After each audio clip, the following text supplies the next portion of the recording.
¿Qué tal? Buenas tardes a todos ustedes. La Facultad de Arquitectura, a través de la División de Educación Continua, les agradece a todos ustedes su asistencia para llevar a cabo la mesa redonda que va a cerrar los trabajos académicos del curso denominado De la Antigüedad a la Posmodernidad, la tradición clásica en el arte occidental. Este curso fue impartido, coordinado, desarrollado por el doctor Óscar Flores del Instituto de Investigaciones Estéticas de la UNAM.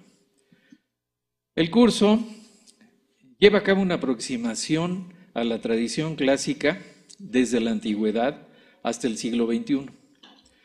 Realmente es un programa muy amplio, muy completo, que el doctor Óscar Flores ha desarrollado a lo largo de 10 sesiones con la que vamos a tener a continuación, de una manera en que nos ha demostrado su conocimiento del tema y además una gran disposición para transmitir estos conocimientos a todos nosotros, por lo cual le estamos muy agradecidos de que haya tenido esta iniciativa para impartir este curso en nuestras aulas en la Facultad de Arquitectura.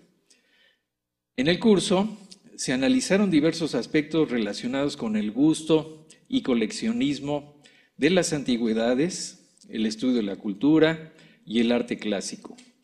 La influencia que el mundo grecorromano ha tenido en diversos estilos artísticos y la forma en que Occidente se ha apropiado de lo clásico, sea a través de la utilización de modelos que han sido imitados como prestigiosos repertorios formales o de paradigmas que han sido reinterpretados para emularlos o transgredirlos.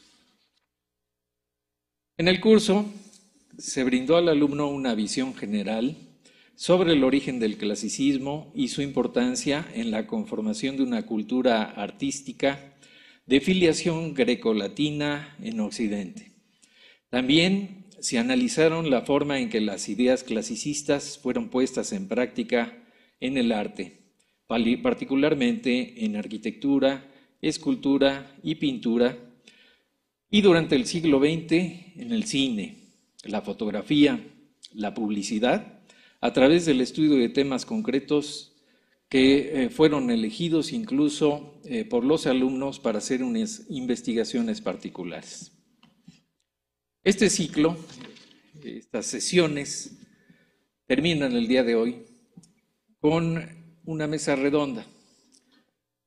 Se ha visto a lo largo de todo el curso cuál ha sido la influencia que tiene el clasicismo en la cultura occidental, pero como lo llegamos a comentar en un momento, nos hacía falta un tema. Ese tema es la importancia que tiene el clasicismo específicamente en México. Para eso, el doctor Óscar Flores ha organizado esta mesa redonda, que ahorita lo comentábamos, es una mesa lineal, pero que vamos a hacer redonda con todos ustedes. Y tenemos la suerte de contar con una colaboración entre la Facultad de Arquitectura de la UNAM y el Instituto de Investigaciones Estéticas, también de nuestra máxima casa de estudios. Nos acompañan y me voy a permitir leer una semblanza curricular en el momento de la presentación de cada uno de los doctores, en su momento. Únicamente los voy a mencionar en este momento. El doctor Javier Cortés Rocha, de la Facultad de Arquitectura. El doctor Luis, adelante, por favor.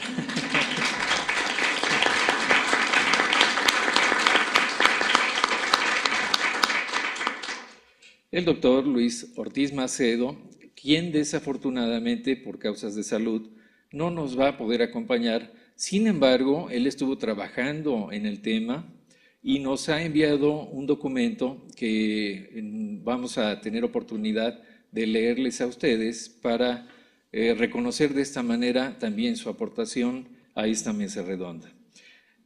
Por parte del Instituto de Investigaciones Estéticas, y nos da mucho gusto tener esta colaboración gracias a la labor del doctor Oscar Flores, con esta invitación a la doctora Marta Fernández, precisamente de este instituto.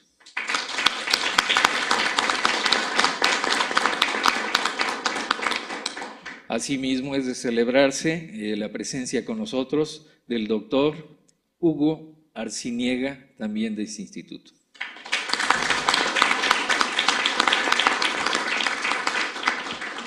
Bueno, la mecánica que vamos a tener a continuación es, cada uno de los profesores nos va a dar su punto de vista sobre este tema del clasicismo, según la temática que ha decidido abordar.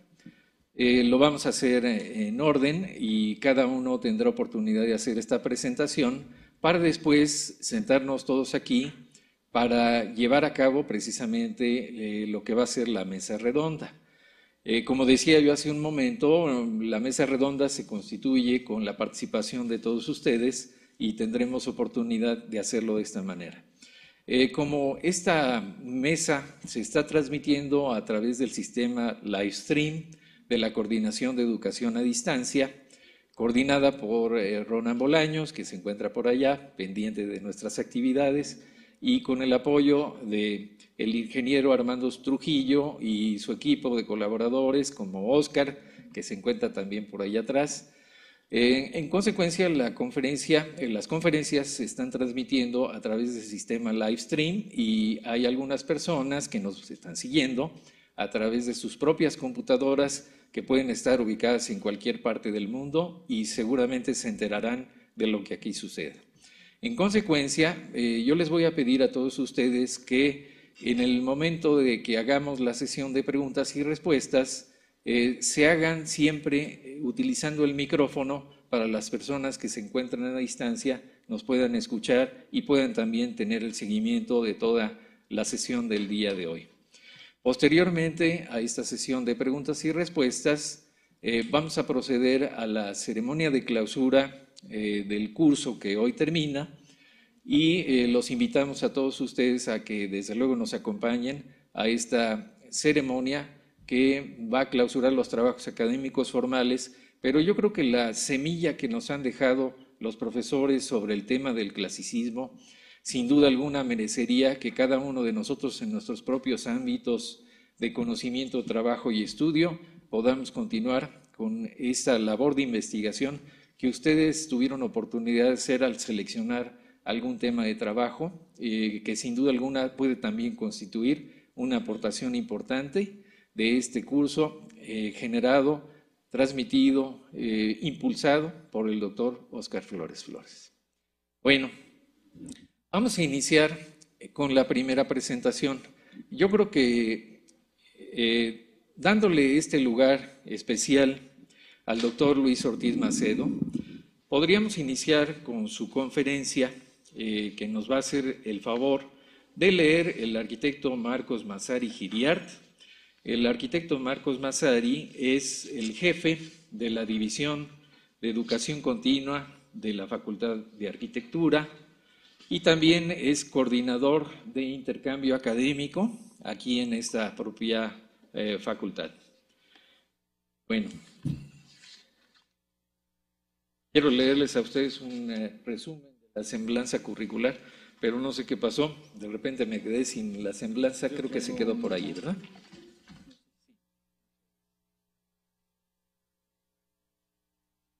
Muy bien, aquí ya la tengo. Desde luego las semblanzas completas están en la página de internet. Si ustedes están dentro del curso, habrán recibido seguramente un correo con la información de esta mesa redonda. Si no, posteriormente les podemos dar con todo cuidado la dirección para que ustedes tengan oportunidad de leer las semblanzas completas, porque solo me voy a referir a los aspectos más importantes. El doctor Luis Ortiz Macedo estudió la carrera de arquitectura en la Escuela Nacional de Arquitectura de la UNAM, cuando ésta se encontraba en la Academia de San Carlos. Realizó una maestría en restauración y monumentos y un doctorado en la División de Estudios de Posgrado de la Facultad de Arquitectura. Realiza estudios de posgrado en restauración de monumentos en Francia. Colaboró en dicha área realizando trabajos en Italia, Bélgica y España. Ha sido catedrático en su alma mater desde el año del 55 e impartido cursos en 23 universidades de la República Mexicana, siendo profesor en la Universidad Iberoamericana, en la Universidad de Guanajuato, en la Universidad de Anáhuac. En esta última fue director de la Facultad de Arquitectura de 1982 a 1994. Ha impartido conferencias en diversas universidades de América Latina, Europa y Asia. Fue responsable de la restauración de la Plaza de Santo Domingo, la Plaza de Regina Coeli, la Plaza Loreto, el Jardín de San Fernando y la Rotonda de las Personas Ilustres del Panteón Civil de Dolores. Asimismo, ha participado en los trabajos de restauración del Palacio Nacional, del Teatro de la Ciudad de México, del Alcázar del Castillo de Chapultepec y del Palacio de Bellas Artes, entre otros. Fue jefe del Departamento de Monumentos Coloniales y de la República del Instituto Nacional de Antropología e Historia, el INAH, del cual llegó a ser su director en 1971. De 72 a 74 fue director general del Instituto Nacional de Bellas Artes y Literatura. En 1977 fue presidente del Comité Nacional del International Council Monuments and Sites, el ICOMOS. De 1981 a 84 fue director de Fomento Cultural Banamex. En 1984 fue vocal del Consejo del Centro Histórico de la Ciudad de México. Es miembro del Sistema Nacional de Investigadores desde el año de 85, miembro del Seminario de Cultura Mexicana y también fue presidente del Instituto Cultural DOMEC y miembro de la Junta de Gobierno de la Universidad Nacional Autónoma de México. Desde luego, desde aquí, de esta aula Francisco Centeno, le enviamos al doctor Luis Ortiz Macedo nuestros más sinceros deseos por su pronto restablecimiento y que pronto lo tengamos aquí con nosotros en el aula. Bueno, dejo con ustedes al arquitecto Marcos Massari Giriart. Gracias, buenas tardes. Bueno, finalmente, después del curso, en el que han abordado el tema del clasicismo prácticamente en todos los aspectos, llegamos a esta mesa redonda. La mesa redonda finalmente sintetiza algunos puntos de vista y busca que ustedes participen también en las conclusiones del curso. Desde luego, yo tengo el honor de leer este texto, dado que, como ustedes habrán visto, con un currículum como el del doctor Ortiz Macedo, pues es difícil llegarle así, abajo del agua. Este texto nos hizo el favor de enviarlo, lo voy a leer tal como viene el texto. No puedo hacer ningún comentario, en realidad, me voy a permitir tan solo leer el texto. Leyendo el texto, considero que este texto nos permite ser utilizado como un marco de referencia de cómo se produce el clasicismo en México. El texto tiene por título España y Nueva España en la época del neoclasicismo. Me permito leerlo. En una atmósfera de inquietud y sobre todo de anhelo de una nueva vida, la imposición del arte neoclásico introducido e impuesto por Carlos III vino a dar muerte a la tradición barroca, justo cuando ésta producía sus obras más originales. No obstante lo anterior, hay que destacar que el neoclásico vino a expresar a la postre aquellos anhelos de independencia, así como a expresar la modernidad. Es decir, su actitud vital llevó a la puesta en marcha de una nueva conciencia, una nueva ideología. En las postrimerías de Nueva España, una parte del pueblo y sobre todo las clases cultas se lanzaron consciente o inconscientemente a la aventura de la modernidad en contra de la tradición. Y esa convulsión formidable encontró su correspondiente resistencia conservadora. Por un lado, se pugnaba por la conservación del orden tradicional, religión, arte barroco tardío y sujeción. Por el otro, la renovación filosófica, la ciencia, el arte neoclásico y por encima de todo lo anterior, la libertad. Desde que dio inicio el siglo XVIII es posible registrar fallas en el funcionamiento del Santo Oficio de la Inquisición que señalan irresponsabilidades y falta de interés en algunos funcionarios menores, de suerte que desde ese momento puede captarse la presión interna que comenzaba a desintegrar al tribunal. Por eso, a partir de la séptima década de este siglo, se produce el franco deterioro de la Inquisición. Si la prohibición era general por los libros que desafiaban la tradición religiosa, filosófica o estatal, entre los cultivados jesuitas se desarrolló una aguda conciencia renovadora con intereses en lo propio. Lo primero que notamos en ellos y que constituye un rasgo inconfundible en ese grupo de humanistas es su acendrado mexicanismo. Criollos todos ellos, no se sentían ya españoles, sino mexicanos, y así lo proclamaban con noble orgullo. En este nuevo escenario comenzaron a abogar, entre otras cosas, por el mestizaje entre españoles e indígenas como medio de lograr la fusión no solo física, sino espiritual de ambos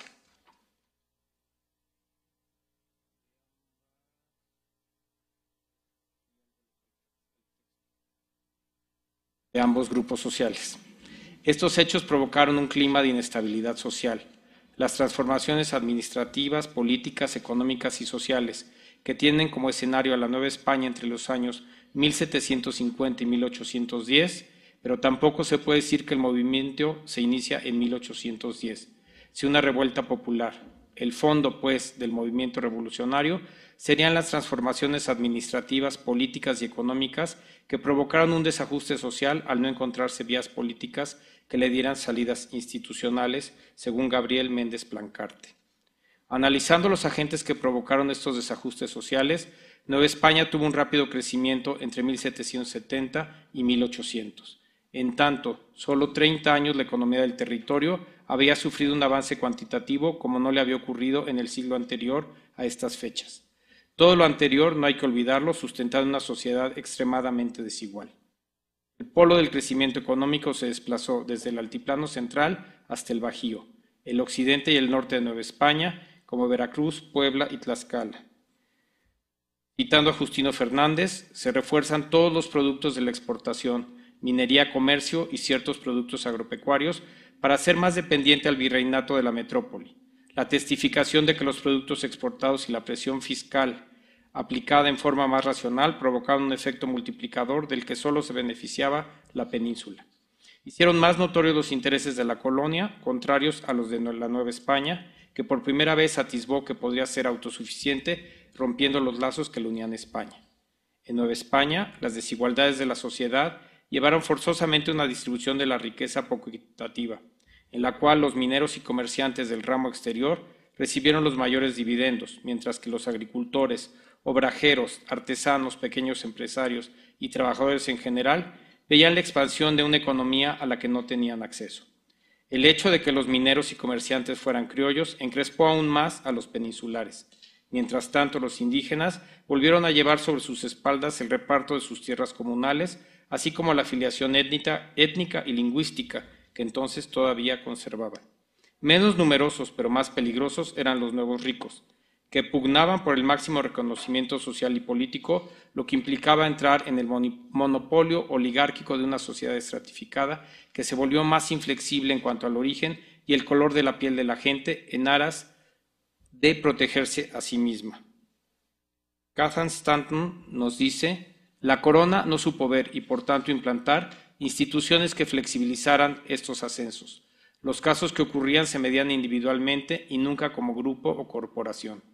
Esto aumentó la frustración social que iba aparejada a la política, ya que los altos funcionarios, el virrey, consejeros de la Real Audiencia y de los cargos de la hacienda pública, gobernadores, mandos militares y eclesiásticos, ocupados por españoles y europeos, fueron que desplazaron a criollos que tras 2 siglos de dominación se habían colocado en puestos diversos. Sus expectativas se redujeron a los mandos intermedios y bajos, y las corporaciones que sirvieron para su reacomodo fueron principalmente la Iglesia y el Ejército. La introducción de las ideas de la Ilustración entre 1750 y 800 fue denunciada por la entonces ya decadente Inquisición. Las obras de Rousseau, Voltaire, Diderot fueron clasificadas como heréticas y sediciosas, pero el espíritu de la época ya había acogido estas ideas que concebían al Estado, a la sociedad y al individuo de manera diferente a como lo había hecho hasta entonces la filosofía escolástica aristotélica. La propia corporación de la Iglesia no fue ajena a este sentimiento. Los funcionarios escogidos por Carlos III fueron, sin desearlo, testimonio de los nuevos tiempos. Su forma de vida afrancesada fue imitada de inmediato por los nuevos ricos y la clase media urbana en expansión. los virreyes como Bucareli, Mayorga, los dos Gálvez, Núñez de Haro y Peralta, Flores, Revillagigedo y Azanza, que fueron claros defensores del despotismo ilustrado, tuvieron grandes conflictos internos, pues al afirmar estos principios e ideas entraban en pugna con los peninsulares. A su vez, los criollos les exigían que dieran un paso más adelante. Entre 1790 y 1810, la crítica de la escolástica y de la tradición cede el paso a la crítica de las condiciones económicas, políticas y sociales del virreinato de la Nueva España. Los centros de agitación y descontento son los colegios y seminarios. Los medios de difusión son los curatos. Los agentes subversivos, los mandos medios militares. Los curas, los abogados, todos ellos criollos. El escenario de actuación, el Bajío, Michoacán y Guadalajara. Las regiones que habían soportado más rápidamente el crecimiento económico y que eran también las zonas más pobladas de criollos y en donde estaban más presentes los planteamientos de renovación intelectual. No, pues, un azar que la insurrección haya surgido en estas comarcas, según Enrique del Moral. Sin embargo, desde 1785, el crecimiento de la población mestiza y de las castas fue espectacular. La falta de puestos de trabajo, tanto en el campo como en la ciudad, hizo que se formara una plebe, que se asentó en las ciudades, caldo de cultivo para cualquier explosión violenta. Según Ramón Gutiérrez, Humboldt señala que en la Ciudad de México había unos 30,000 individuos harapientos, miserables, sin ocupación fija. Este proletariado no tenía ni organización ni ilustración, sin medios para poder manifestar sus agravios ni cultura para intentarlo. No tenía una conciencia muy clara de su situación. Necesitaba de otra clase social que los hiciera conscientes de su estado. Así llegamos al año 1810, en que el contexto del Imperio Español era el siguiente. La península estaba ocupada por los franceses y América del Sur era testigo de insurrecciones contra la metrópoli. Sin embargo, debido a este precedente, Nueva España sufría un férreo control de los grupos criollos. Los conspiradores de Querétaro y Guanajuato, Hidalgo, Aldama y Allende, sabían que ellos solos no podían llevar adelante el movimiento de independencia, y así los acontecimientos obligaron a Hidalgo a anunciar la insurrección e hizo un llamamiento al pueblo. En este contexto, la revolución de 1810 poco o nada tuvo que ver con los intentos de reformas pasadas. Su composición social denota que aquella fue revolución campesina, a la que se unieron los trabajadores y la plebe de las ciudades y los obreros de las minas. Al frente, intentándolo dirigir, había unos cuantos criollos de la clase media que le dieron orientación y unidad de propósito. En medio de este escenario, la insurgencia no se redujo a una región, sino que se extendió por toda la nación.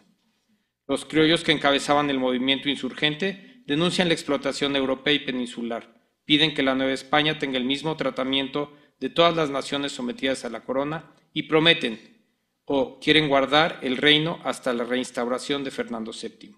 La voz de la nación, que desea ser escuchada, se refiere a los cuerpos constituidos, pero estos no eran los que prestaban su apoyo, sino los campesinos, que convirtieron esta expresión en la voluntad de las clases populares, haciendo que todos los hechos y actos que se cometieran se realizaran en su nombre. El 24 de septiembre de 1810, unos pocos días después de que estallara en Nueva España la insurgencia, se reunía en Cádiz la Asamblea Constituyente de las Cortes. Asistían a esta reunión 53 delegados americanos y 150 españoles, los cuales suscribieron la Constitución de 1812. El espíritu liberal del documento inspiró los movimientos liberales de los criollos de la América hispana. En 1820 en Madrid se obligó al monarca a jurar la Constitución de 1812. Las tropas en Andalucía, que esperaban ser embarcadas para América, se pronunciaron contra el absolutismo y eliminaron a las guarniciones del centro. España se convirtió entonces en foco de revolución liberal, pero este fue el ambiente que permitió a los realistas y a los insurgentes de Nueva España entenderse primero, para después obligar al último virrey, Juan de O'Donojú, que había desembarcado en la capital del virreinato el 3 de agosto de 1821, a aceptar la independencia de la Nueva España, la cual fue proclamada el 27 de septiembre de ese mismo año. Agustín de Iturbide será el líder criollo, que se abrogará el título de emperador, con el que pretenderá detentar el poder del nuevo imperio mexicano. El Congreso, compuesto por la clase media liberal, será el encargado de derrocarlo. El 19 de marzo de 1823, el Congreso proclamó el derecho de la nación de constituirse en la forma que más le conviniera. Se anunciaba la República según Marta Fernández, que es usted. Con eso termina el texto. Muchas gracias.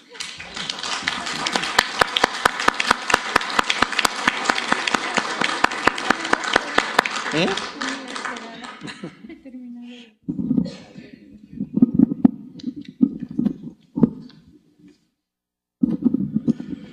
Bueno, ¿qué les parece si por alusiones personales y para permitir que se defienda, vamos a continuar con la doctora Marta Fernández García? Realizó sus estudios de licenciatura en Historia, maestría en Historia del Arte y doctorado en Historia del Arte en la Universidad Nacional Autónoma de México. Es investigadora del Instituto de Investigaciones Estéticas de la UNAM desde 1978.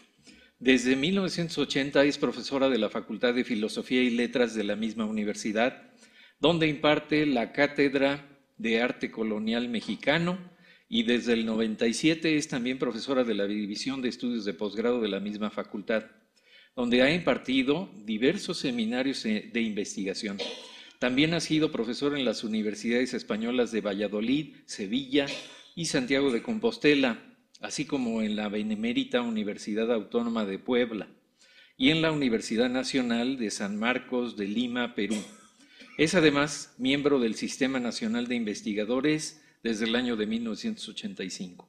Fue subdirectora de control del acervo patrimonial de la Secretaría de Hacienda y Crédito Público de 89 a 91 y desempeñó el cargo de coordinadora de la sección de archivos y hemerotecas del Instituto de Investigaciones Estéticas del 94 al 98. Asimismo, ha formado parte de diversos cuerpos colegiados dentro de la universidad. Es miembro de la Academia Mexicana de Ciencias, del Comité Mexicano de Historia del Arte, del Comité Nacional Mexicano del ICOMOS, de la Asociación Carl Justi, con sede en Berlín, Alemania, y de la Sociedad de Estudios Emblemáticos, con sede en Glasgow, Escocia. Su área de especialidad es el arte virreinal de México y el tema en donde ha realizado la mayor parte de sus investigaciones es la arquitectura de ese periodo histórico, abordando sus estudios desde diversos enfoques y aplicando diferentes metodologías que van desde el análisis formal y estilístico hasta la interpretación simbólica de los edificios y ciudades novohispanos. Ha participado como ponente en diversos congresos internacionales y nacionales, así como en ciclos de conferencias, mesas redondas, además de sus estudios especializados que han dado como resultado artículos, ponencias, capítulos de libros y estudios introductorios. Ha escrito en periódicos como el Excelsior, 1+1, el Universal, diversos artículos de divulgación muy importantes sin duda, enfocados principalmente a la defensa del patrimonio nacional de México. Con ustedes la doctora Marta Fernández. Solo tenemos un problema de logística porque necesitamos ver si la computadora se puede acercar o bien nosotros nos bajamos allá a primera fila. Sí, yo creo que pasamos a la doctora del lado izquierdo y para que pueda ella presentarles a ustedes el documento que ha elaborado. En un momentito continuamos.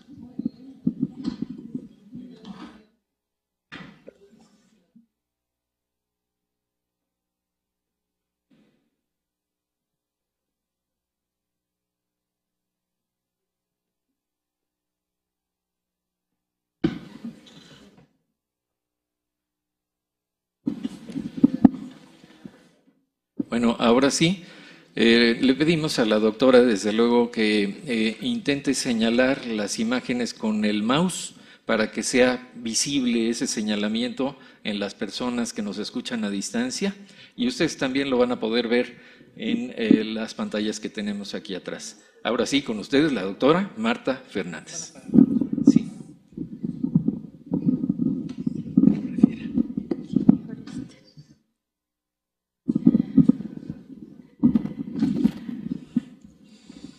Bueno, pues muchas gracias, buenas tardes.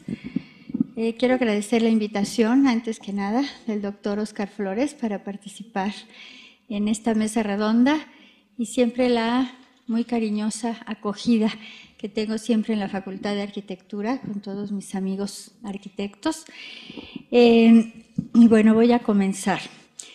Realmente el tema del clasicismo en la arquitectura novohispana es amplísimo. Tendríamos que hablar de la historia de la arquitectura novohispana Y bueno, el tiempo no da en este momento para hacer eso, así que escogí un pedacito nada más, que igual es mucho, solamente daré algunos ejemplos también por razones de tiempo, y lo titulé El clasicismo en la arquitectura barroca novohispana. Bueno, comienzo así. Una de las características que dota de personalidad propia la arquitectura barroca novohispana es la persistencia del clasicismo, esto es, de aquellos elementos que fueron tomados de la arquitectura clásica grecolatina y sus interpretaciones renacentista y manierista. A ello contribuyeron tres factores de incuestionable importancia. Primero, la fortuna crítica de la cultura clásica a partir del Renacimiento, que ha gozado de enorme prestigio y ha sido tenida como símbolo de perfección filosófica, artística y estética, modelo de las más ilustres creaciones y sinónimo de equilibrio y proporción.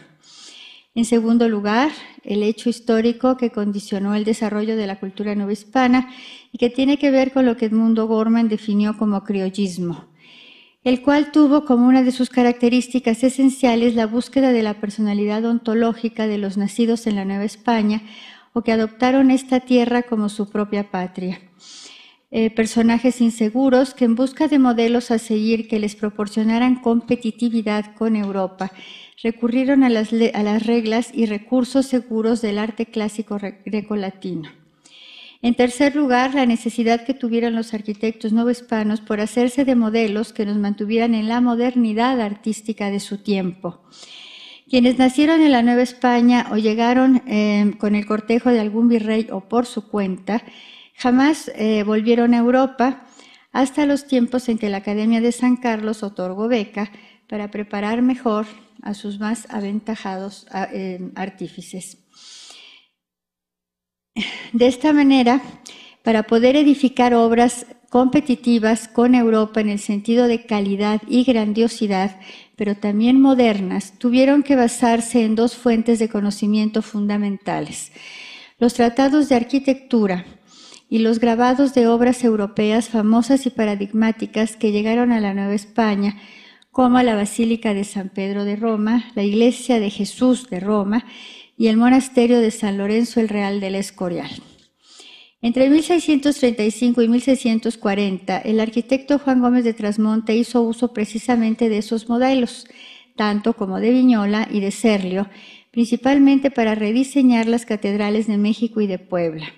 Su importancia es enorme porque las características que otorgó a esos edificios se convirtieron en lo que Chueca-Goitia podría haber llamado invariantes de la arquitectura novohispana, y que serían las que dotarían de personalidad propia durante los siglos XVII y XVIII a nuestra manifestación artística. Tales serían, por ejemplo, espacios por lo general sencillos, lineales y uniformes, salvo notables excepciones del siglo XVIII, como la muy conocida y siempre citada Capilla del Pocito de la Villa de Guadalupe, de todas formas inspiradas en una planta serleana.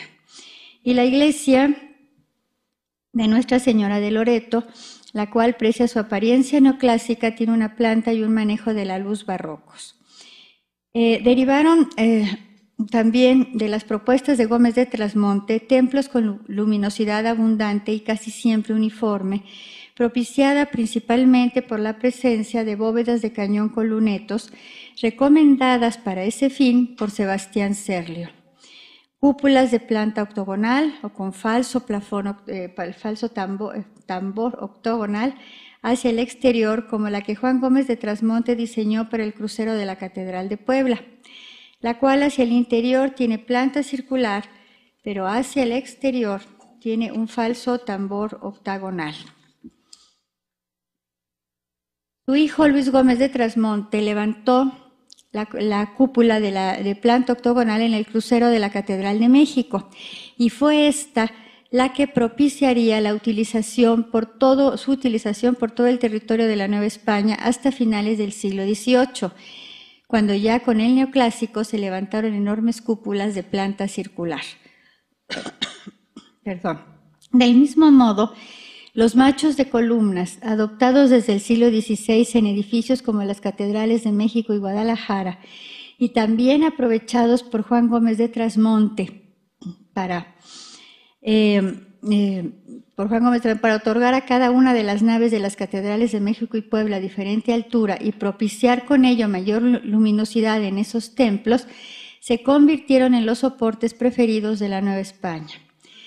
Por supuesto, las portadas y los retablos, diseñados desde mediados del siglo XVII, fueron ortogonales, divididas invariablemente en calles y cuerpos, por lo que tienen también una fuerte influencia del clasicismo renacentista o manierismo, si se prefiere. Su presencia en edificios tan significativos como las catedrales de México y de Puebla propiciaron la adopción en toda la Nueva España. Claro, su desarrollo tipológico merece algunos párrafos. Desde el siglo XVI, la estructura elegida para pintar y construir retablos fue precisamente la ortogonal, en la que se podían incorporar columnas clásicas, como en el retablo mayor del convento de San Bernardino de Xochimilco, o bien columnas abalaustradas, como en el retablo mayor del convento de San Miguel Huejotzingo. En aquella época, las plantas dominantes en los retablos fueron las semihexagonales. En el siglo XVII, al adoptar como elemento de identidad la composición ortogonal, lo único que variaron fue la importancia que concedieron a la calle central, la que ampliaron e hicieron que coincidieran columnas pareadas para enmarcarlas. A esta composición manierista de origen incorporaron las columnas helicoidales, conocidas como salomónicas, las cuales, junto con la presencia de abundante ornamentación, otorgó a estos retablos un carácter barroco, como se observa en los retablos centrales de las capillas de Nuestra Señora de la Soledad y de San Pedro de la Catedral de México. En las portadas ocurrió lo mismo. A la composición de calles y cuerpos se agregaron solamente los helicoides, como se puede ver en las portadas de las iglesias de Santa Teresa la Antigua de la Ciudad de México, así como en las portadas procesionales y del crucero de la Catedral Metropolitana. Incluso la curiosa composición que tiene el retablo de los Reyes de la Catedral de Puebla, el primero en la Nueva España que tuvo soportes salomónicos, también es manierista, y seguramente su antecedente más famoso es el retablo mayor de la iglesia de San Lorenzo el Real del Escorial.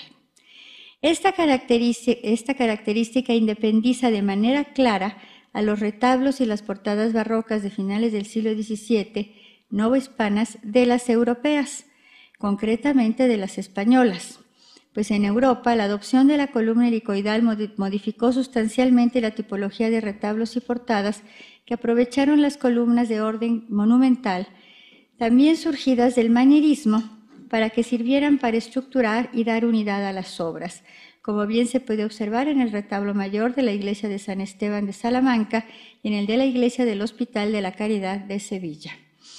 En la Nueva España, en cambio, no se utilizaron las columnas salomónicas gigantes, y los soportes se emplearon para enmarcar las calles de cada uno de los cuerpos de manera independiente.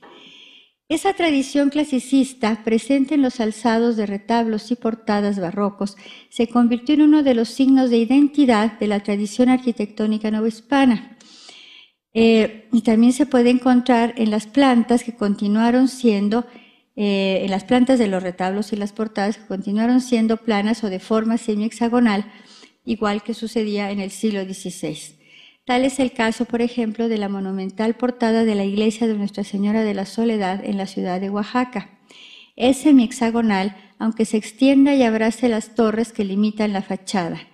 Como semihexagonales son los retablos mayores de las iglesias conventuales de Changuitlán en Oaxaca y Santo Domingo de Puebla. Variantes sin duda importantes, pero finalmente también clasicistas.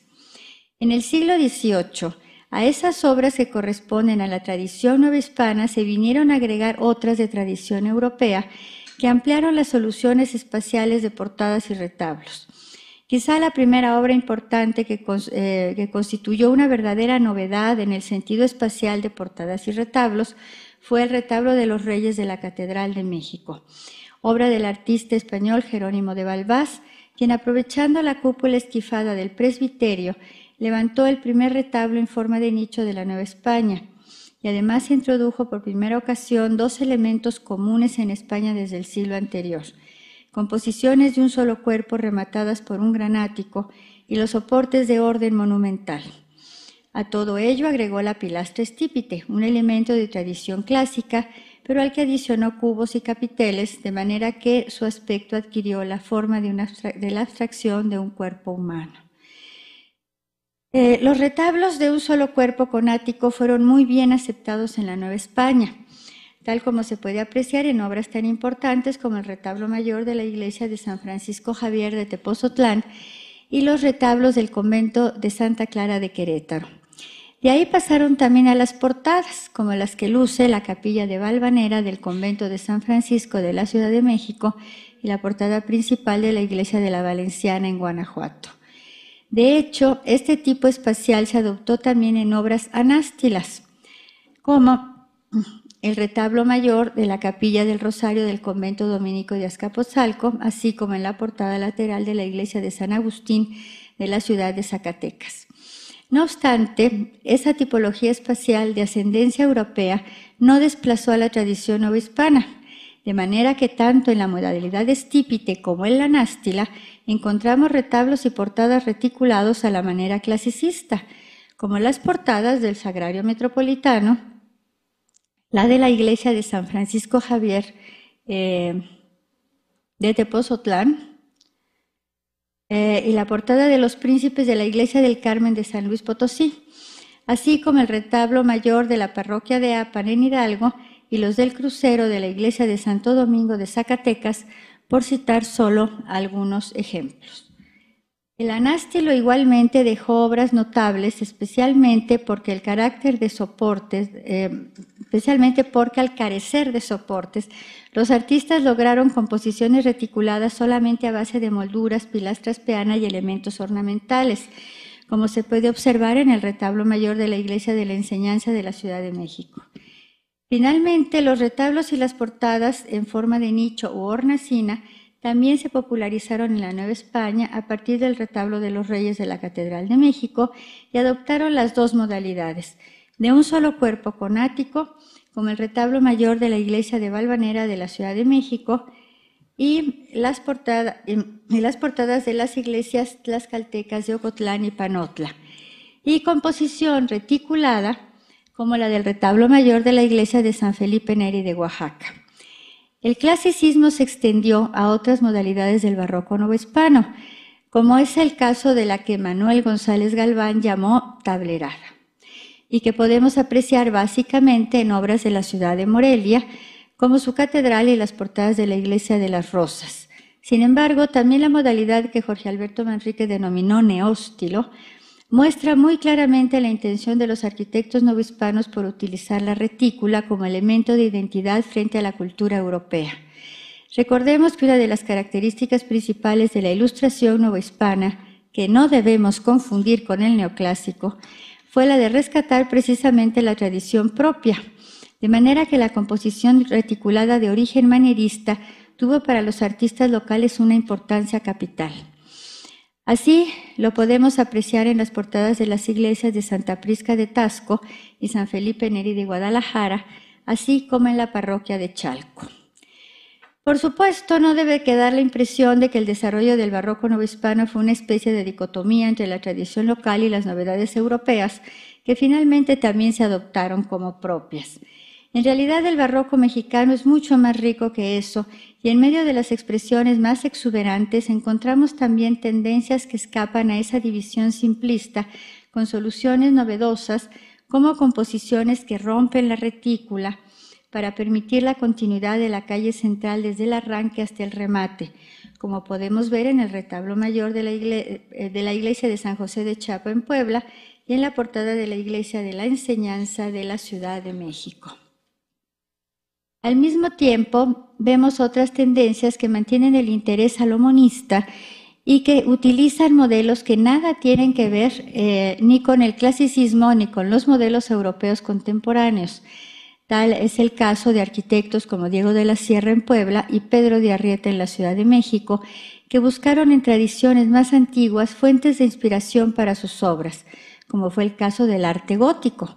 presenten elementos como baquetones que imitan haces de columnas, tal como se puede apreciar en la portada del Sagrario de la Catedral de Puebla, obra de Diego de la Sierra, y desde luego en los soportes de la Iglesia de la Profesa de la Ciudad de México, construida por Pedro de Arrieta. Los arcos conopiales, como el que da entrada a la misma Iglesia de la Profesa, puntas de diamante como las que ahora el dos de los arcos del segundo piso del claustro de la Merced de la Ciudad de México y otros más.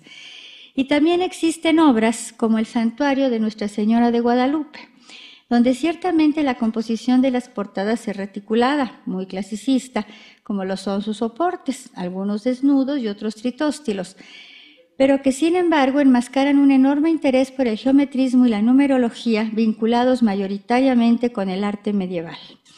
En conclusión, el clasicismo tuvo la enorme importancia de dotar de personalidad propia a la arquitectura novohispana.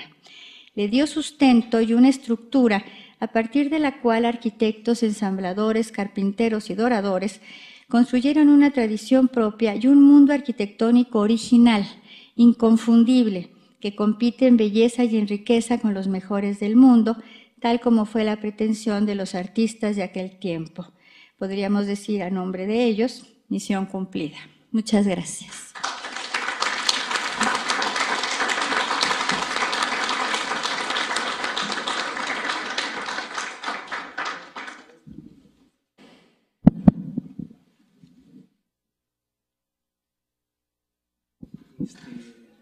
Sí.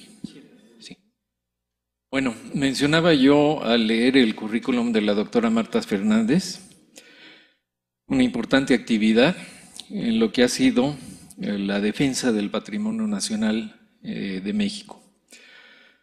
Haciendo una continuidad con esta temática sobre la defensa del patrimonio, yo quiero presentarles a ustedes, seguramente muchos de ustedes ya lo conocen, al doctor Javier Cortés Rocha. El doctor Javier Cortés Rocha realizó sus estudios en la Escuela Nacional de Arquitectura, de donde obtuvo el título de arquitecto y posteriormente el grado de maestro en urbanismo y de doctor en arquitectura. Después de haber realizado sus estudios de posgrado en la División de Estudios Superiores de la Facultad de Arquitectura. Además, cursó estudios de posgrado en París y en diseño de paisaje a nivel maestría en la Universidad de Sheffield, Inglaterra. Bueno, ahorita nos lo aclara. Actividades docentes. Profesor fundador y coordinador del 90 al 96 de la licenciatura en Arquitectura de Paisaje de la Facultad de Arquitectura, donde a la fecha continúa impartiendo las materias de Taller de Proyectos, Historia de la Arquitectura de Paisaje 4 y Seminario de Titulación. Fue responsable del campo de diseño arquitectónico de la Maestría en Arquitectura del Centro de Investigaciones y Estudios de Posgrado, aquí en nuestra facultad, en donde desde hace 10 años imparte asignaturas relacionadas con el manejo de los espacios exteriores. Desde 1968 es profesor de la Facultad de Arquitectura, en la que ha impartido diversas asignaturas tanto a nivel licenciatura como posgrado. Académico de tiempo completo, nivel B. Ustedes saben que el maestro, el doctor Javier Cortés Rocha, fue director de la Facultad de Arquitectura de la UNAM y posteriormente en 1997 se desempeñó como secretario general de la universidad. Y al renunciar, el doctor Francisco Barners de Castro ocupó interinamente el cargo de rector de la UNAM en el año de 1999. En el sentido de la defensa del patrimonio, me gusta mucho mencionar que fue director de Sitios y Monumentos del Patrimonio Cultural del Consejo Nacional para la Cultura y las Artes y presidió la Academia Nacional de Arquitectura. Además, es autor de un libro que se llama El clasicismo en la arquitectura mexicana del año 1524 a 1784. Con ustedes, el doctor Javier Cortés Rocha.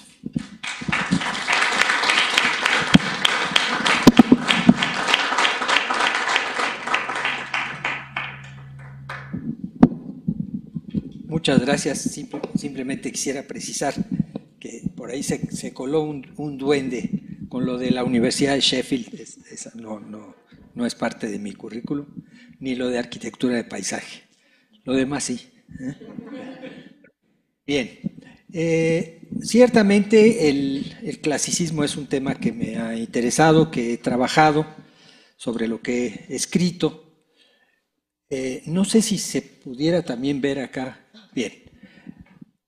Entonces, mi punto de vista, mi tesis, por decirlo así, es que el clasicismo ha estado presente desde el inicio del virreinato, luego todos los 3 siglos del virreinato, inclusive en aquellas épocas en que predomina, digamos, el movimiento barroco. Ya la doctora Fernández nos hizo ver cómo atrás del barroco está siempre el clasicismo, ¿verdad? O sea, el uso de elementos de arquitectura clásica, la recuperación de otros elementos como el estípite, como la columna salomónica, etc. Bien, entonces, sin embargo, aunque es amplísimo, no ha sido tan estudiado el clasicismo como se merecería, a pesar de que tenemos ejemplos verdaderamente extraordinarios. Ahí les pongo uno que es de los que a mí más me gustan, que es la portada del templo conventual de Cali. Vean ustedes la calidad de esos capiteles corintios y la calidad de la venera que corona el nicho. Bueno, pero este movimiento está presente desde el principio del virreinato y a todo lo largo de la geografía.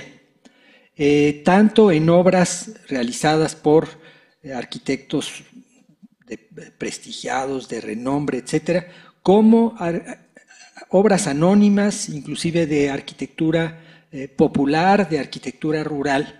Este es un ejemplo en Guerrero Viejo, se llamaba Revilla la población, en el norte de Tamaulipas, muy cerca del río Bravo, y vean ustedes, bueno, ahí está, en el confín de la Nueva España, y ahí está, una obra de un clasicismo muy, muy notable.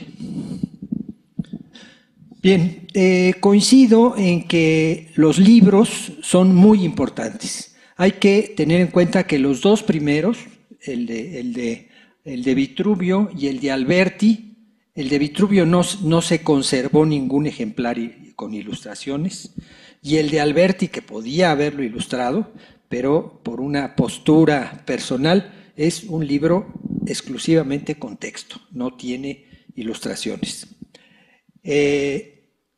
Eso hizo además que, a pesar de su calidad, tuviera una difusión limitada, porque era solo texto y estaba en latín. Serlio es el primero que difunde porque hace una obra muy atractiva, una obra ilustrada, una obra de donde se podían copiar las cosas, y además pues lo hace en la lengua romance. Y también, no, regresa. También esto es muy importante, es el primero que presenta los 5 órdenes y puestos así, que como sería ya a partir de entonces su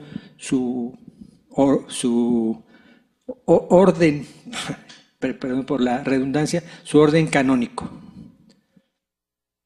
Bien, después hay otras obras también muy importantes, también ilustradas, también muy difundidas.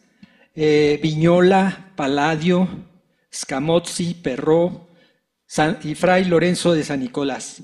De todos ellos hay excelentes ejemplares en la Biblioteca Nacional, en de lo que vinieron de distintos conventos y los que vinieron de la Academia de San Carlos. Y desde el principio del virreinato, por lo menos desde la llegada del virrey Mendoza, hay libros de arquitectura en la Nueva España. el virrey Mendoza fue un lector de Alberti. Formaron parte de las bibliotecas de los arquitectos. Hubo un arquitecto que inclusive lo metieron a la Inquisición porque tenía demasiados libros.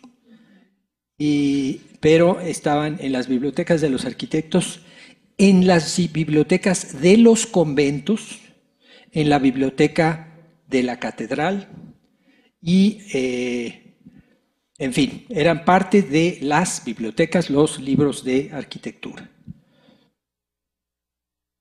Fueron leídos por los arquitectos más ilustrados. Ya nos hablaba la doctora Fernández de cómo Juan Gómez de Trasmonte era un arquitecto ilustrado, conocedor de sus libros. Y las ilustraciones fueron utilizadas como modelos para la realización de obras. Uno de los últimos es de Benito Valls, pero vean ustedes el de Alonso de Vandelvira y recuerden la cúpula de la Catedral de Mérida. Es esto. También los ingenieros militares recurrieron de manera importante a los libros para su formación.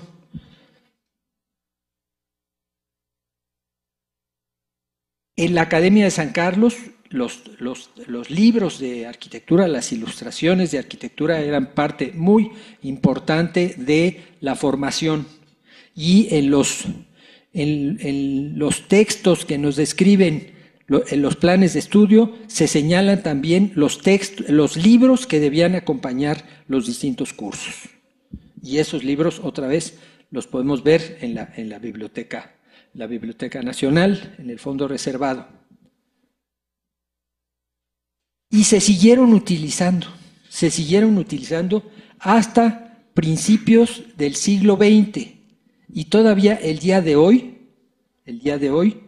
Porrúa sigue publicando el Viñola.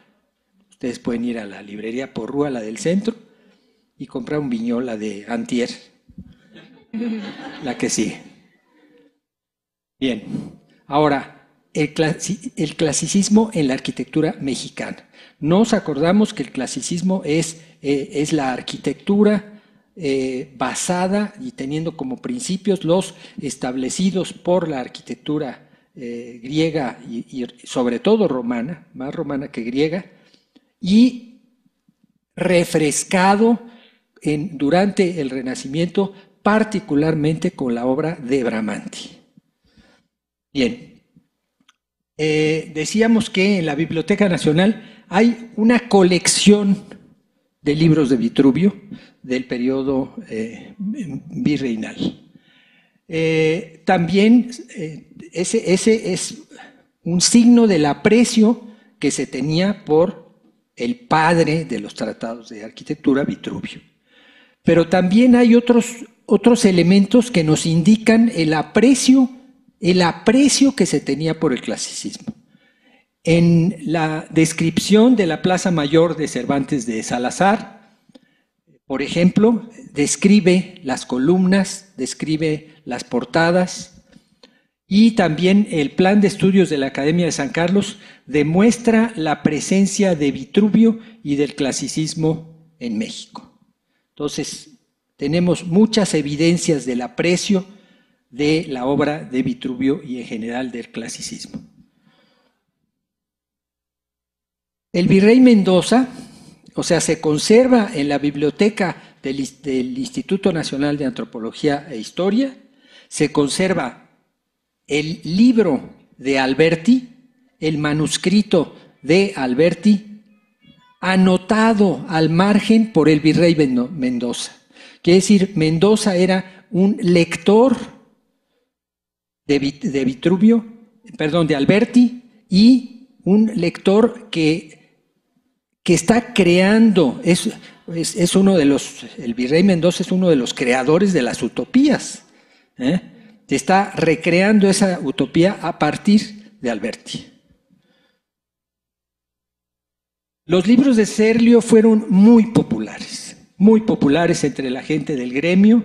En el libro cuarto presenta el mito aquel de cómo nacieron los distintos órdenes clásicos y cómo se debían aplicar, y todo el mundo manejó ese mito. Y pues vean ustedes cómo nos hablaba la maestra Fernández hace un momento de la composición de las portadas y de la composición de los retablos, y vean ustedes, pues aquí está un modelo que influyó mucho, que es el de Serlio.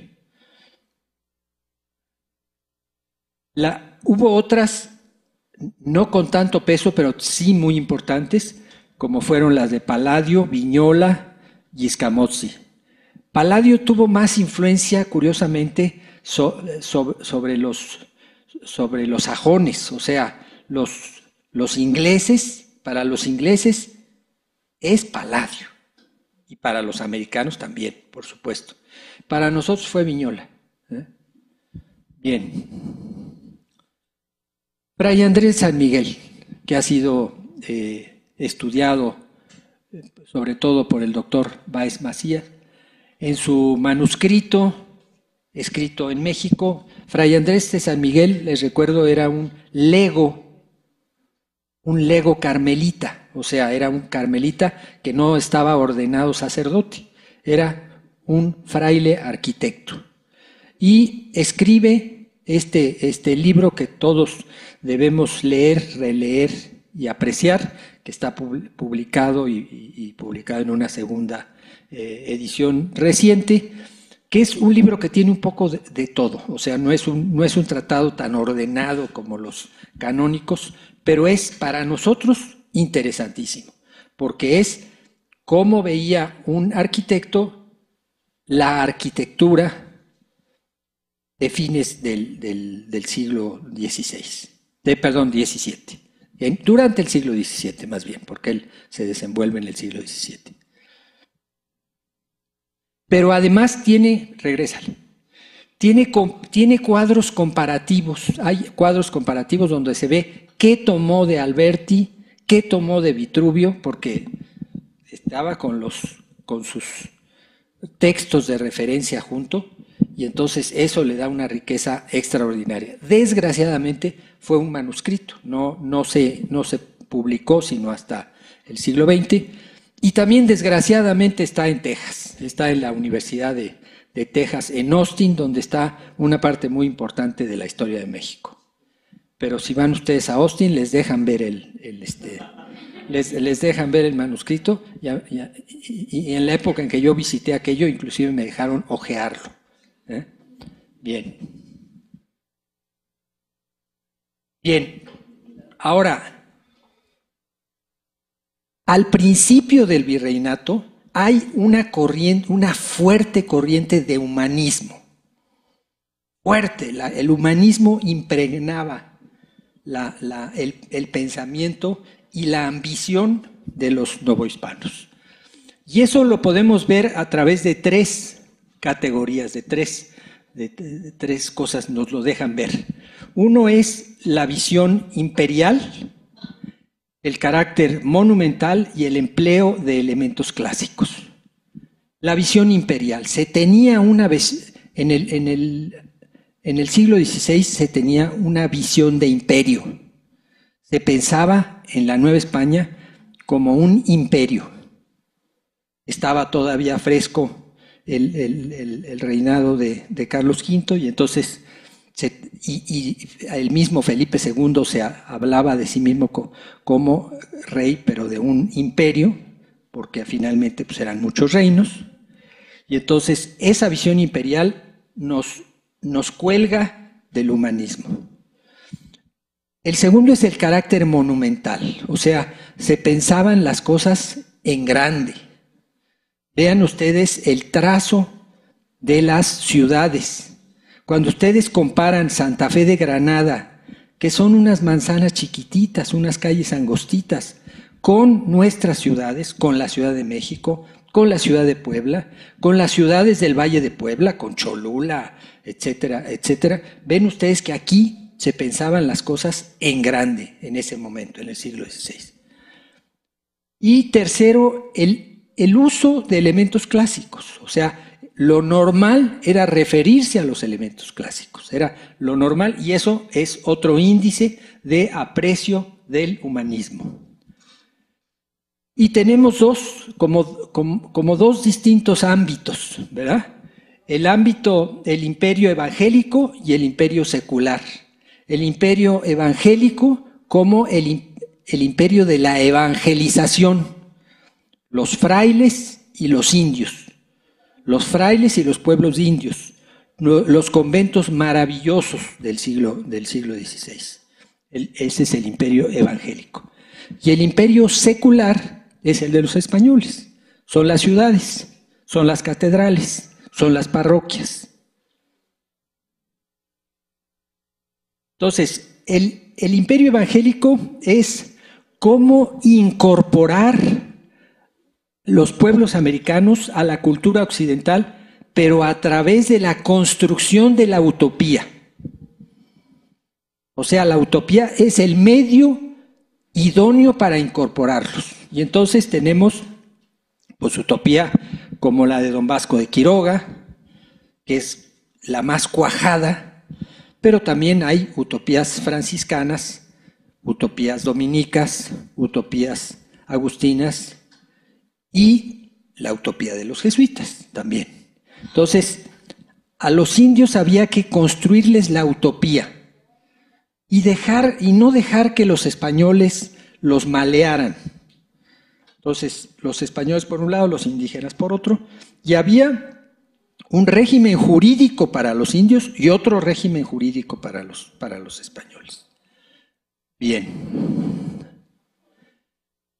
Decíamos que el trazo de los pueblos de indios refleja esa concordancia con el espíritu imperial y desde luego la importancia relativa que tenía el convento. Algunos de los rasgos clasicistas son las proporciones de los espacios, las bóvedas de medio cañón y el uso de órdenes clásicos, entre otros muchos. Aquí está Cuitzeo, que a mi juicio es uno de los mejores ejemplos de claustros donde el clasicismo está manejado con una gran maestría, con una gran destreza. Y las capillas abiertas, la de Tepozcolula, esta es una foto vieja, ahora está totalmente restaurada. Pues vean ustedes, esto es clasicismo, pero del mejor. Y luego va uno a los conventos y se encuentra uno la decoración en las bóvedas. Y luego regresa uno al libro de Serlio y, pues sí, ¿verdad? Entonces, tenían un gran aprecio por los modelos, de copiar lo de Serlio.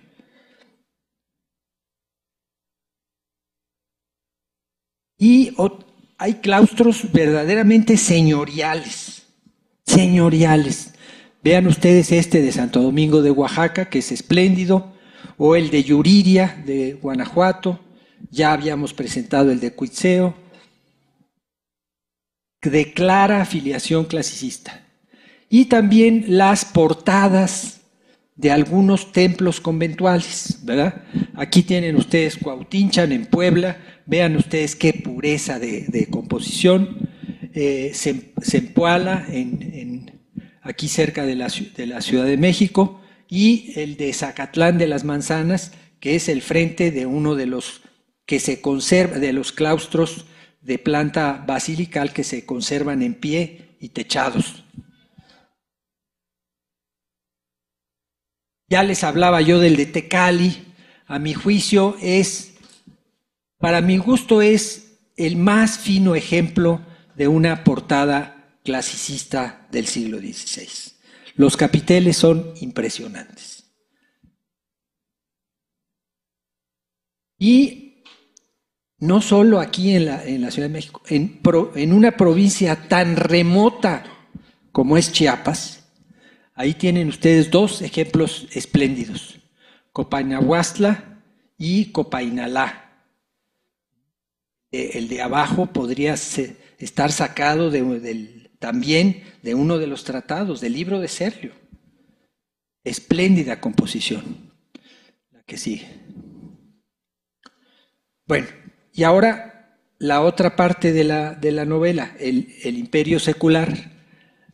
La creación de ciudades, muy importante porque la colonización española fue a base de ciudades, de población urbana, a diferencia de lo que sucede, por ejemplo, en Estados Unidos, donde pues se trataba de que hubiera agricultores, granjeros. No, aquí era sobre todo la insistencia en las ciudades. Y allí está otra vez Juan Gómez de Trasmonte, pero en otra de sus facetas, ¿verdad? Ahora un extraordinario pintor y dibujante que dibuja la Ciudad de México, si no me equivoco, un poco antes de la gran inundación. Bien. Otros ejemplos como Guadalajara, Puebla, San Cristóbal de las Casas, Valladolid, etc. Pero la ciudad tenía un obispo. Las primeras ciudades son sedes episcopales. Había obispos y por lo tanto había catedrales. El clasicismo se implanta desde las primeras catedrales y viendo atentamente lo que pasaba en España. Aquí tienen ustedes dos ejemplos. El de la izquierda es la Catedral de México, el de la derecha la de Granada. La de Granada de Siloé, que tiene esos machones de los que nos hablaban hace un rato, nada más que Siloé todavía es muy cuidadoso, muy recatado, y entonces quiere para sus columnas la proporción canónica, el número de módulos que debía tener, y entonces lo que hace es hacerles unos pedestales grandototes y ponerle un tramo de entablamento arriba del capitel para conservar la columna. Nosotros pues somos un poco más desparpajados, entonces sí usamos la columna, pero las medias muestras las hacemos todas de la misma sección y tan largas como sea necesario para lograr la altura que requerimos. Pero vean ustedes otras catedrales, otras de las primeras catedrales. Vean ustedes Mérida, vean ustedes Guadalajara. Vean ustedes la calidad de las composiciones. Todas tienen una filiación clasicista. La de Yucatán es la de la izquierda, vean ustedes arriba, ¿se acuerdan del dibujo de Vandelvira? Ahí está la cúpula, ahí están las nervaduras. La que sí. Bien. En las descripciones de documentos históricos vemos cómo, aunque sean muy sencillas, cómo el clasicismo era una regla. Allí a la izquierda las casas del Cabildo, en una de las primeras representaciones de la Plaza Mayor de México, y el patio del Hospital de Jesús. Son construcciones civiles también con clasicismo, sí. La que sigue. Y en Puebla, pues una serie de ejemplos, sobre todo el de la derecha, la casa del Deán, pues es un espléndido ejemplo de clasicismo, la que sigue. Y luego vámonos a Mérida, y esta casa, cuya portada encontramos en una de las plazas, pues ahí está Serlio. Fíjense esas columnas fajadas, y están en Serlio. Y luego, bueno, Toussaint hizo una reconstrucción hipotética porque a la ilustración que se conserva le faltaba la parte de arriba. Pero allí tienen ustedes el monumento funerario a Carlos V. Se muere el César, el que parecía ser inmortal. Y entonces el segundo virrey, hace venir de Puebla a Claudio de Arciniega, un arquitecto de veras, que recientemente había llegado. Y entonces le encarga que haga el monumento a las honras fúnebres de Carlos V. Y Arciniega viene, pero a quedarse. Y le encargan la catedral, le encargan hacerse cargo de la maestría de la Catedral de México. Y seguimos a lo largo del virreinato encontrando, por ejemplo, la proporción de la planta de la Basílica de Guadalupe sigue las proporciones recomendadas por Alberti para plantas rectangulares. Tiene la proporción recomendada por Alberti. Y después también las plantas centrales, las plantas centralizadas, son algo muy vinculado con la tradición clásica. Y entonces aquí tenemos el Sagrario Metropolitano. Aquí sí. Ya Marta había presentado el caso de la Capilla del Pocito, que lo ven ustedes claramente, es una adaptación de la planta de un templo romano publicada por Serlio. Y bueno, también ya después, ya a fines del siglo XVIII y principios del XIX, el proyecto de Tolsá, que no se construye, y ya vimos el que sí se construyó, y el Señor de Santa Teresa, que es una obra magnífica del director de arquitectura de la Academia de San Carlos, González Velázquez, Antonio González Velázquez. Luego, ya se nos dijo también cómo el manierismo es una primera transformación, una primera interpretación, es ese deseo de salirse un poquito, de hacer un poco a un lado las reglas, que después en el barroco tendría las manifestaciones que conocemos. La que sigue. Bueno, ahora, vean ustedes la fachada norte de la Catedral de México. El ábside con cuerpos que se van disminuyendo y las dos extraordinarias portadas del norte. Son portadas que vemos poco, porque vamos poco a la parte de atrás. Bueno, a veces a la Casa de las Sirenas o al Centro Cultural de España. Pero además son portadas que están casi siempre en sombra, de color oscuro, pero son de una composición maravillosa. Herrerianas, pues yo creo que no, porque son mucho más finas que lo de Herrera. Estas son composiciones de primerísima. Vean ustedes los obeliscos o los remates arriba del frontón y la maravillosa ventana circular, el óculo, inscrito en un cuadrado. Esto es de primerísima. Luego la portada del Perdón. Tapen ustedes con la mano el segundo cuerpo y verán que es un arco de triunfo. Es un arco de triunfo de Luis Gómez de Trasmonte, para mi gusto, el más fino arquitecto clasicista de su tiempo. Y vean ustedes cómo tiene muy pocas concesiones, muy pocas concesiones. Ya en el segundo cuerpo ya encontramos columnas tritóstilas. Ya no es de Luis Gómez de Trasmonte. Luis Gómez de Trasmonte llegó hasta la base del segundo cuerpo, que es lo que yo les decía que constituye un arco de triunfo. Esto es también de lo mejor de la arquitectura mexicana, ¿eh? Bueno, luego el interior de la Catedral de México sí tiene una cierta influencia del Escorial, ¿eh?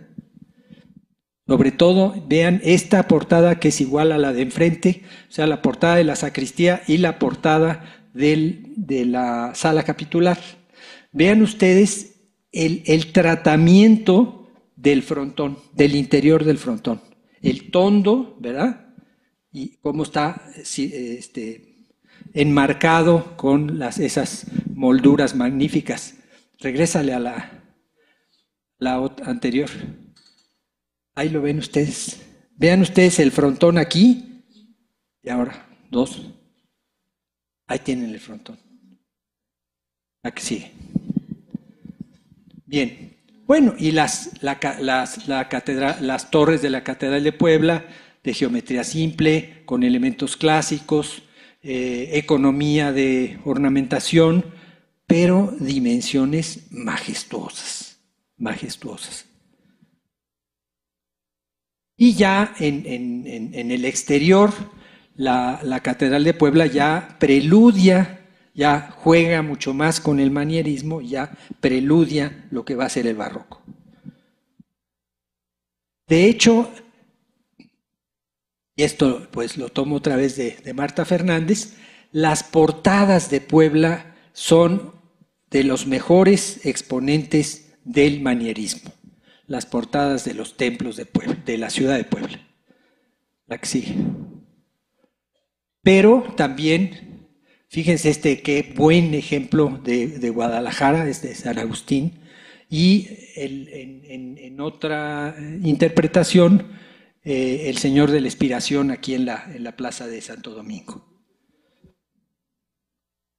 Y los templos de monjas. San Jerónimo tiene ahí algunas medio cosas que no me gustan tanto, pero por ejemplo Valvanera es espléndido, y no creo que no traigo la Encarnación, pero la Encarnación a mi juicio son de lo mejor que hay de portadas clasicistas de conventos de monjas. La que sigue. Y después en arquitectura civil, pues el excelente ejemplo de el hoy Palacio de Medicina, la Casa de la Inquisición, y el antiguo Colegio de San Pablo, que se visita poco, pero que es un bello claustro. ¿Qué tanto nos falta? ¿Hablar? Bueno, me voy a ir más rápido o le voy a cortar en cierto momento. La pena con los otros. Bueno, el manierismo, ahora con Fray Andrés de San Miguel, de quien ya platicamos, que además es implantar en México el estilo carmelita español, que encontramos en muchas obras carmelitas en España. Nile Ordorica hizo un libro muy interesante sobre el Carmen y trae toda la secuencia de portadas, la que sigue. Y bueno, ya hablábamos de esta, la portada rústica de Mérida. Pero fíjense esto, fíjense qué delicia. Ahí tienen ustedes el templo del Colegio de San Francisco Javier en Puebla. A la derecha tienen la ventana jónica del Viñola. Tiene, bueno, esos roleos y luego una flor de lis, porque es una obra de la familia Farnesio. Y el símbolo de la familia Farnesio en el escudo es la flor de lis. ¿Qué diablos tenía que hacer en Puebla esa flor de lis? Bueno, pues ahí está, bien copiada y bien impuesta.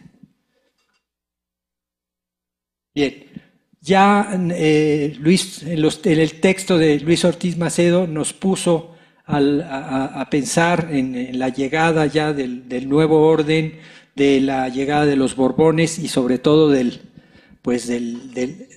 quien fue un gran rey para España, pero que también le pudo hacer bastante daño a México, que fue Carlos III, porque la expulsión de los jesuitas, que era una decisión de Estado, fue un drama para la Nueva España. La que sigue. Pero fueron a traer arquitectos de Italia, los Borbones. Y también libros de Francia. Y en el último tercio del siglo XVIII tenemos esa renovación que trae la academia con otros postulados, quizá ya despegándose de la tradición antigua y más en el orden de lo académico, de la ilustración, etc.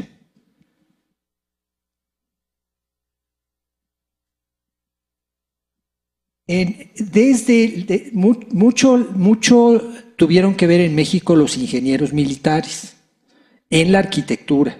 Constanzó, por ejemplo, fue una persona que tuvo una enorme actividad, pero los ingenieros militares tenían que estudiar arquitectura y estudiaban en la proporción y la simetría de los 5 órdenes de la arquitectura. Es un ejemplo de arquitectura militar, pero pues, es una arquitectura muy correcta, clásica, respetuosa, sobria.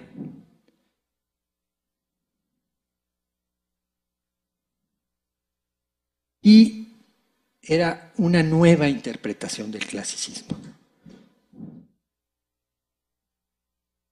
Fue una ruptura con la tradición anterior, pero también un impulso renovador para una nueva y vigorosa etapa del clasicismo. El Colegio de Minería, una de las mejores obras del periodo. Bueno, unas breves conclusiones. Bueno, es un lenguaje, el clasicismo es un lenguaje, basado en la tradición, no un estilo, es un lenguaje. Ha evolucionado por eso a lo largo del tiempo, adoptó distintas características en cada época, en cada lugar, se ha adaptado a diferentes géneros y programas arquitectónicos, arquitectura civil, arquitectura religiosa. El vitruvianismo, que es la raíz de esto, llegó a México desde el principio, con los tratados y con los álbumes de imágenes. Es un hilo conductor. Las manifestaciones aparecen desde el principio de la colonia y permanecen hasta imponerse ya en forma oficial con el reinado de Carlos III. Los tratados, siempre una referencia. A mi juicio, el clasicismo de la primera etapa se presentó en México desde la mitad del siglo XVI hasta poco más de la mitad del XVII y lo encontramos en arquitectura civil, religiosa, doméstica, inclusive en arquitectura vernácula. Si ustedes van a los pueblos cerca de Acapulco, las columnas son toscanas. Las casas tienen su corredor al frente con columnas toscanas. La que sigue. Las catedrales son las grandes obras del clasicismo. Y el clasicismo tuvo sus, permítanme llamarle desviaciones, ¿verdad? Bueno, después nos peleamos. El plateresco, el manierismo y el barroco, o interpretaciones prefiero, no desviaciones, interpretaciones. Después se reinventan cosas como las columnas salomónicas, las pilastras estípites, el anástilo y el movimiento neóstilo. Pero la academia hace un llamado al regreso a la ortodoxia, ¿verdad? Y representa un impulso que inicia una nueva etapa. Y aguas, porque los movimientos historicistas, como el eclecticismo, el posmodernismo y otros, hacen uso de las formas clásicas, pero están desconectados de los contenidos. Desconectados. Y entonces, ¿cómo conservamos los valores del clasicismo sin tratar de aplicar fuera de contexto las formas que dieron carácter a ese movimiento arquitectónico? Muchas gracias.